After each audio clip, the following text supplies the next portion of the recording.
Hey everybody, this is Dr. Fridge, and I wanted to record a quick video to give you some tips and tricks on Cloud9 and some ways to maybe figure out how to do some coding in it.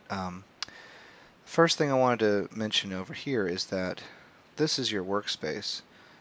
So you can see, I'll move my thing down here, that my URL is Cloud9 IDE and eFridge is my account, and I've made a workspace called COP3813.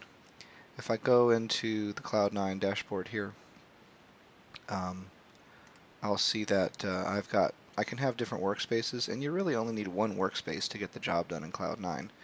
The reason for that is once you're in a workspace, you can have lots of folders out here, and each one can be a different project that you're working on. So I could right-click on this thing and say new folder, and I could call this guy intro project, or I can even, if I want to get started on project 2, which you don't have yet, but I'll make one here for project 2 just to have it. And you notice when I'm making these these folders, I'm not using any spaces in the names. I can use dashes, that's fine. But if you put spaces, that throws things off a little bit, especially when you're in your terminal here. And I guess that brings me to the next point about Cloud9, something I didn't realize you guys, but it makes sense you may not have experience in the terminal. This is using the Ubuntu Linux terminal, which is very similar to if you have a Macintosh, the Mac terminal.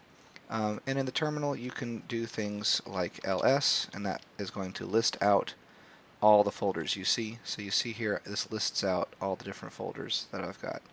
What's kind of neat is I can just click on one of these things and say open, and that'll open it right there in my GUI. But just sticking with command line for a second, pwd will print the working directory and tells me that I'm in home Ubuntu workspace, which is right here, and then that workspace has these contents. I also can see where I'm at. This tilde in Linux means your home folder, and workspace is the folder underneath that. So if I wanted to get into project 1, I can do cd project, and then you saw this, I just hit tab and it auto-completes, but he stops at the project because he doesn't know if it's 1 or 2. So I just fill in the blanks and say project 1, and now when I do ls, I can see all my stuff that I can work with. And if I wanted to run my program, I can type in node app.js. It's not going to do anything interesting now because all I'm doing is declaring an express object and making an instance of it, and that's about it. Now you'll notice that I have the sample code imported. I've gotten rid of the subfolder. I just put all these guys in a thing called sample code.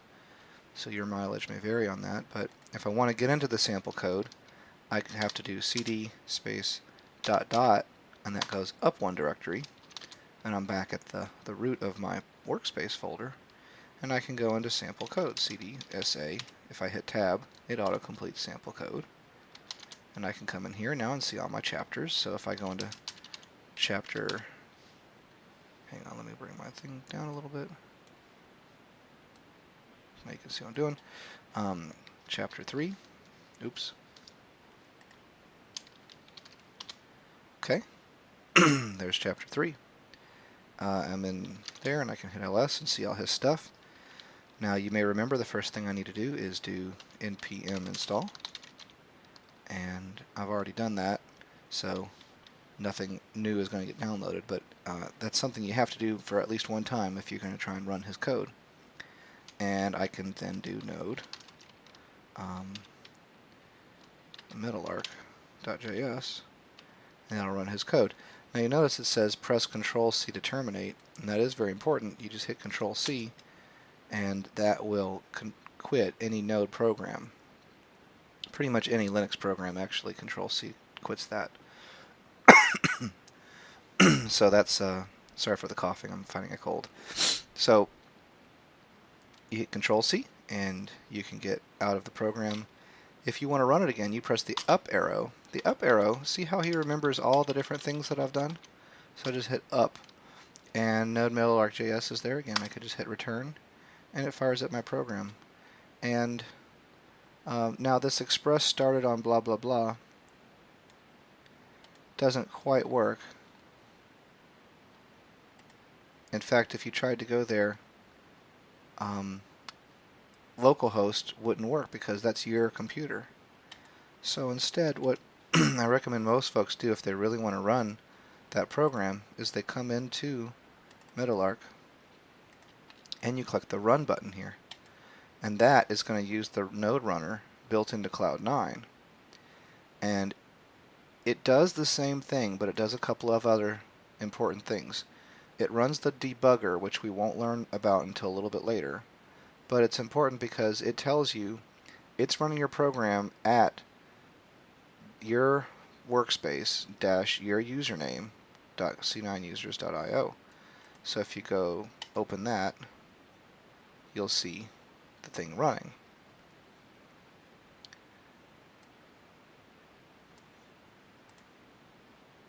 And then I can go to /about.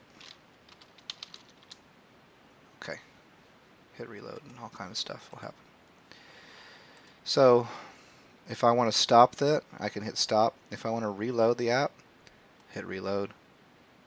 The app now reloads in the runner.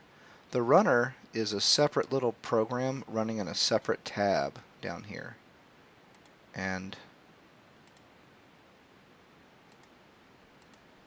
this is a debugger output terminal. And this is back to my code terminal.